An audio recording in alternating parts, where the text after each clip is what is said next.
Hello दोस्तों, good morning. Radhe Radhe सभी को। स्वागत है आप सभी का अपने यूट्यूब चैनल साहित्य ज्ञान धारा में। आशा करती हूँ आप सभी लोग स्वस्थ होंगे एवं अपनी पढ़ाई में लगे होंगे। तो आज का जो टॉपिक है, ऐसा नहीं है कि बस ये टीजीटी पीएचडी की परीक्षाओं में पूछा जाएगा। आप इसको जनरल नॉलेज के तौर पे भी देख सकते हैं, क्योंकि इससे लगभग सभी परीक्षाओं में प्रश्न पूछे जाते हैं। आप लोग चैनल को सपोर्ट कीजिए। जितने भी लोग चैनल से जुड़े हुए हैं या नए जुड़ रहे हैं, सभी का बहुत बहुत आभार, बहुत बहुत स्वागत है सभी का। और आप लोग अपने दोस्तों को भी ज़रूर जोड़िए। आज का हमारा टॉपिक है भारत का संविधान और भाषाएं एवं हिंदी भाषा के संदर्भ में प्रावधान। तो चलिए शुरू करते हैं बिना किसी देरी के आज की वीडियो। संविधान की 8वीं अनुसूची की भाषाएं। 8वीं अनुसूची में कौन कौन सी हैं? असमिया, बंगला या बांग्ला, बोडो, डोंगरी, गुजराती, संस्कृत, पंजाबी, संथाली, सिंधी, तमिल, तेलुगु, उर्दू, मणिपुरी, मलयालम, मैथिली, कोंकणी, कश्मीरी, कन्नड़ और हिंदी। तो ये सभी भाषाएं जो है किसमें शामिल हैं? 8वीं अनुसूची में शामिल हैं। तो इस प्रकार आपकी ये 22 भाषाएं हो गई। और 22 भाषाओं के नाम कौन कौन से हैं तो सामने आपको वो भी दिख रहा है। चलिए आगे देखेंगे। अब बात करेंगे मूल संविधान की भाषाओं की। तो मूल संविधान में कितनी भाषाएं थी? अगर बात मूल संविधान की होगी तो उसमें कुल 14 भाषाएं थी। मूल संविधान के अनुसार कुल 14 भाषाएं थी। और संविधान की 8वीं अनुसूची में अगर भाषाओं की बात की जाए तो वहाँ पर आपका 22 हो जाएगा। अब देखेंगे जोड़ी गई भाषाएं, क्योंकि मूल संविधान में तो 14 भाषाएं थी, तो जाहिर सी बात है कि इसमें और भाषाएं जोड़ी गई, तभी तो वो जाके 22 हुई ना। तो चलिए जोड़ी गई भाषाओं के नाम भी देख लेते हैं। 21वें संविधान संशोधन अधिनियम 1967 के द्वारा। उसके बाद है 71वें संविधान संशोधन अधिनियम 1992 के द्वारा। 92वें संविधान संशोधन अधिनियम 2003 के द्वारा। तो 1967 में, 1992 और 2003 में भाषाओं को जोड़ा गया। अब कौन कौन सी भाषाएं जोड़ी गई हैं, चलिए ये भी देखेंगे विस्तार से। 21वें संविधान संशोधन अधिनियम 1967 के द्वारा सिंधी संविधान की 8वीं अनुसूची में संशोधन के द्वारा जोड़ी गई प्रथम भाषा मानी जाती है। तो मूल संविधान में 14वीं भाषा थी। जो 15वीं भाषा थी वो कौन सी थी? 21वें संविधान संशोधन अधिनियम के द्वारा 1967 में सिंधी भाषा को जोड़ा गया। 15वीं भाषा आपकी सिंधी थी। उसके बाद है 71वें संविधान संशोधन अधिनियम 1992 के द्वारा। इसमें आपकी कौन कौन सी भाषाएं जोड़ी गई? कोंकणी, मणिपुरी और नेपाली। तो इस प्रकार आपकी 18 भाषाएं हो गई। 14 पहले थी, सिंधी 15 हो गई, 3 और हो गई तो 18 हो गई। तो 15वीं भाषा सिंधी थी, 16वीं कोंकणी, 17वीं मणिपुरी और 18वीं भाषा नेपाली को जोड़ा गया। अब बात करेंगे 92वें संविधान संशोधन अधिनियम 2003 के द्वारा। मैथिली, डोंगरी, बोडो, संथाली। तो ये 4 और जुड़ गई, तो 18 4 हमारा कितना हो गया? टोटल 22 भाषाएं हो गई। अब चलिए देखते हैं विभिन्न अनुच्छेदों के अनुसार भाषा के नियम। अनुच्छेद 343 के अनुसार संघ की राजभाषा हिंदी और लिपि देवनागरी तथा राजकीय प्रयोजनों में प्रयुक्त अंकों का रूप भारतीय अंकों का अंतरराष्ट्रीय रूप होगा। अनुच्छेद 343 बहुत ही महत्वपूर्ण है। इसी के अनुसार जो है संघ की राजभाषा हिंदी और लिपि देवनागरी तथा राजकीय प्रयोजनों में प्रयुक्त अंकों का रूप भारतीय अंकों का राष्ट्रीय स्वरूप माना गया। तो 343 महत्वपूर्ण है। अगला अनुच्छेद देखेंगे, अनुच्छेद 343 ए। अनुच्छेद 343 एक में क्या है? इसके तहत संविधान के प्रारंभ में 15 वर्ष तक राजकीय प्रयोजन में अंग्रेजी का प्रयोग होता रहेगा। अनुच्छेद 343(3) के तहत 15 वर्षों के पश्चात भी विधि द्वारा उक्त अवधि बढ़ाई जा सकेगी। 43(1) में क्या कहा गया है? 43(1) में कहा गया कि संविधान के प्रारंभ में 15 वर्ष तक राजकीय प्रयोजनों में अंग्रेजी का प्रयोजन होता रहेगा। और अनुच्छेद 343(3) में कहा गया कि 15 वर्षों के पश्चात भी विधि द्वारा उक्त अवधि बढ़ाई जा सकती है। जो 343(1) में निर्धारित की गई वही बात 343(3) में कही गई है कि जो 343(1) में अवधि का प्रावधान किया गया है वो 343(3) के तहत अवधि को बढ़ाया जा सकता है। इसका विशेष ध्यान रखेंगे। अब बात करेंगे अनुच्छेद 344। अनुच्छेद 344 के द्वारा राजभाषा आयोग के गठन का प्रावधान है। राष्ट्रपति संविधान के प्रारंभ से 5 वर्ष की समाप्ति तथा पश्चात ऐसे प्रारंभ से 10 वर्ष की समाप्ति पर आयोग गठित करेंगे। अब बात करेंगे अनुच्छेद 345 की। इसके तहत राज्यों की राजकीय भाषाओं के संबंध में प्रावधान निश्चित किए गए हैं। अनुच्छेद 345 राज्यों की राजकीय भाषाओं के संबंध में है। अनुच्छेद 346 संघ व राज्यों के बीच पत्र आदि की राजभाषा तथा राज्य एवं राज्यों के बीच पत्र आदि की भाषा का प्रावधान करता है। बात करेंगे अनुच्छेद 347 की। किसी राज्य की पर्याप्त जनसंख्या द्वारा बोली जाने वाली भाषा को उस राज्य की दूसरी राजभाषा का दर्जा प्रदान करने का प्रावधान करता है। महत्वपूर्ण है ये भी। अनुच्छेद 348 उच्चतम तथा उच्च न्यायालयों की कार्यवाही अंग्रेजी में करने का प्रावधान करता है।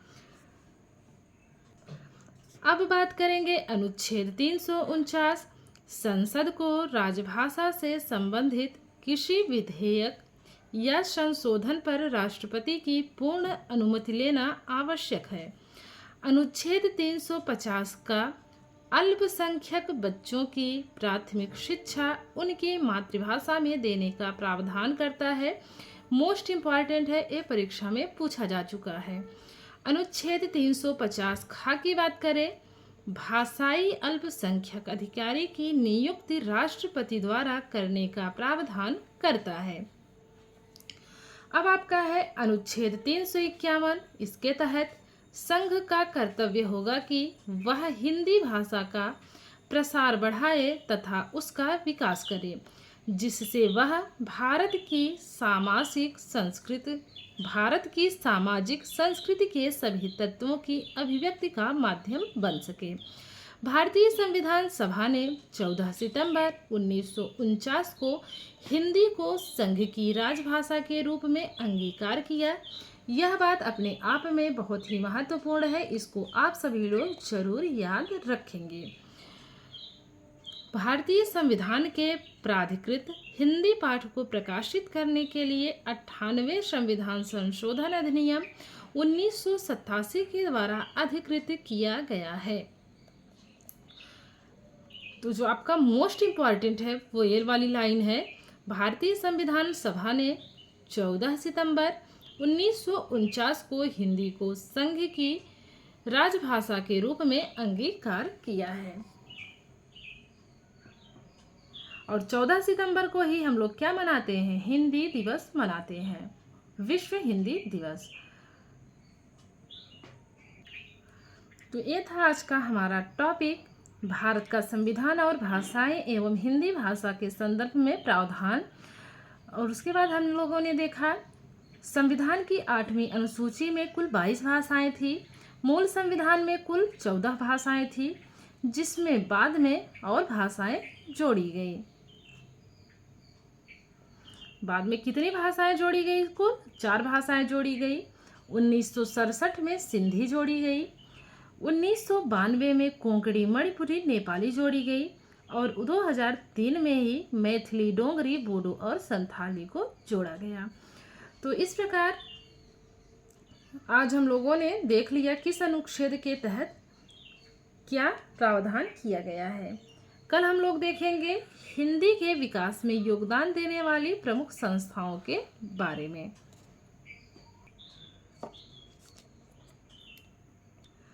चलिए छोटा सा टॉपिक है जिसको आज ही देख लेते हैं। हिंदी के विकास में योगदान देने वाली प्रमुख संस्थाएं। सबसे पहली है फोर्ट विलियम कॉलेज 1800 ईस्वी कलकत्ता या फिर वर्तमान कोलकाता। तो फोर्ट विलियम कॉलेज की स्थापना कब हुई? 1800 ईस्वी में हुई। बहुत बार पूछा जा चुका है यह प्रश्न। नागरी प्रचारणी सभा काशी 1893 ईस्वी। हिंदी साहित्य सम्मेलन 1910 ईस्वी प्रयाग या फिर प्रयागराज।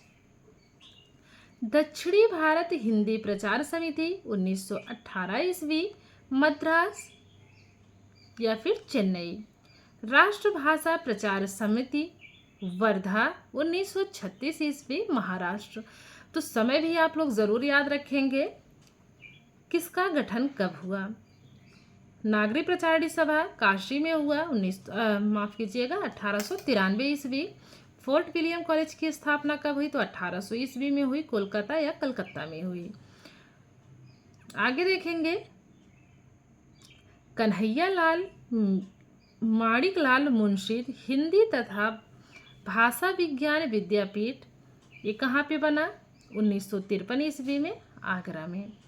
फिर है केंद्रीय हिंदी निदेशालय 1960 ईस्वी नई दिल्ली। वैज्ञानिक एवं तकनीकी शब्दावली आयोग 1961 ईस्वी नई दिल्ली। केंद्रीय अनुवाद ब्यूरो 1971 ईस्वी नई दिल्ली। भारतीय भाषा परिषद 1975 ईस्वी कोलकाता में। केंद्रीय हिंदी प्रशिक्षण संस्थान 1985 ईस्वी नई दिल्ली। तो ध्यान रखेंगे जो भी संस्थाएं दी गई हैं, जो भी सभाएं इसमें दी गई हैं, पूरा समय के साथ दी गई हैं और पूरी शुद्धता के साथ स्पष्टतया इसमें दर्शाया गया है। तो आप लोग इसको जरूर याद रखेंगे। चलिए आगे बढ़ेंगे। हिंदी शब्द की व्युत्पत्ति तथा अन्य तथ्य। यह फारसी व अरबी शब्द है। हिंदी शब्द में ईक प्रत्यय से हिंदी तथा इससे हिंदी शब्द बना। ग्रीक शब्द इंदोस, सिंधु से इंदोई, इंदिके, इंदिका तथा इंदिका से इंडिया शब्द बना। हिनस्त दुष्टान हिन धन टू बराबर हिंदू या हिंदी। तो कौन सा शब्द किस प्रकार से बन रहा है इसको जरूर ध्यान में रखेंगे, परीक्षा में पूछा जा सकता है। आगे देखेंगे हिन दूसयति हिन धन दुष्धन डू बराबर हिंदी। शरीफुद्दीन यज़दी ने जफरनामा में हिंदी शब्द का प्रयोग किया है। वेरी वेरी मोस्ट इम्पॉर्टेंट है। शरीफुद्दीन यज़दी ने जफरनामा में हिंदी शब्द का प्रयोग किया है। अमीर खुसरो भी हिंदी शब्दों का प्रयोग करते थे। ईरान के बादशाह नौशेरवा ने पंचतंत्र का अनुवाद जबान ए हिंदी से कलीला एवं दिमना नाम से करवाया। आगे है चीनी लोग भारत को इनतू नाम से पुकारते थे। सूफी कवि नूर मोहम्मद की उक्ति है हिंदू मग पर पाँव न राख्यो। डॉक्टर भोलानाथ तिवारी के अनुसार हिंदी शब्द की व्युत्पत्ति हिंदू शब्द से हुई जो संस्कृत भाषा के सिंधु शब्द का रूपांतरण है। तो इसमें आपने जितनी भी लाइनें देखी सब प्रश्न जो है परीक्षा के दृष्टिकोण से महत्वपूर्ण है और सब वन लाइनर क्वेश्चन बनने जैसे हैं। प्रश्न ऐसे बनेगा शरीफुद्दीन यज़दी ने अपनी किस रचना में हिंदी शब्द का प्रयोग किया है? तो जफरनामा में किया है। फिर प्रश्न बनेगा ईरान के बादशाह नौशेरवा ने पंचतंत्र का अनुवाद जबान हिंदी से बदल कर किस नाम से करवाया? तो कलीला एवं दिमना नाम से करवाया। चीनी लोग भारत को किस नाम से पुकारते थे? इनतु नाम से पुकारते थे। फिर पूछेगा हिंदू मग पर पाँव न राख्यों पंक्ति किसकी है? तो ये पंक्ति है सूफी कवि नूर मोहम्मद की और बहुत ही महत्वपूर्ण पंक्ति है, इनकी जरूर याद रखेंगे। फिर पूछेगा कि किस विद्वान के अनुसार हिंदी शब्द की व्युत्पत्ति हिंदू शब्द से हुई जो संस्कृत भाषा के सिंधु शब्द का रूपांतरण है? तो ये कथन है डॉक्टर भोलानाथ तिवारी का। इन्हीं के अनुसार ये मान्यता दी जा चुकी है। तो आशा करती हूँ आज की वीडियो आप लोगों को ज़रूर पसंद आएगी। अगर वीडियो पसंद आए तो प्लीज़ लाइक कीजिए, कमेंट के माध्यम से आप लोग ज़रूर बताया करिए और अपने दोस्तों को भी ज़रूर जोड़े चैनल से। यहाँ पे दिया गया है परिक्षोपयोगी महत्वपूर्ण तथ्य। तो जितना हम लोगों ने भाषा विज्ञान के अंतर्गत पढ़ा है उसमें से जो वेरी वेरी मोस्ट है वो यहाँ पर दे दिया गया है। तो इसको हम लोग देखेंगे कल की वीडियो में। और अभी भाषा विज्ञान हम पढ़ रहे हैं घटना चक्र 2025 अर्थात घटना चक्र के नवीनतम संस्करण से। तो अगर आप लोग चाहते हैं यूट्यूब पर ये पुस्तक पूरी पढ़ी जाए तो आप लोग कमेंट के माध्यम से ज़रूर बताइएगा। इसमें जितनी भी जानकारी दी गई है सब तथ्यात्मक है, चाहे वो शुक्ल की बुक से आप देखिए चाहे नगेंद्र की बुक से देखिए, किसी भी पुस्तक से आप देखेंगे तो जितनी भी जानकारी है इसमें आपको ज़रूर मिलेगी। ऐसा कह सकते हैं कि 3-4 पुस्तकों का इसमें निचोड़ दे दिया गया है। तो ठीक है, जैसा भी होगा आप लोग कमेंट में ज़रूर बताइएगा। कमेंट बॉक्स में आप सभी लोगों का स्वागत रहेगा। मिलते हैं नेक्स्ट वीडियो में, तब तक के लिए सभी को जय श्री राधे कृष्णा, जय Shri Sitaram, take care, bye.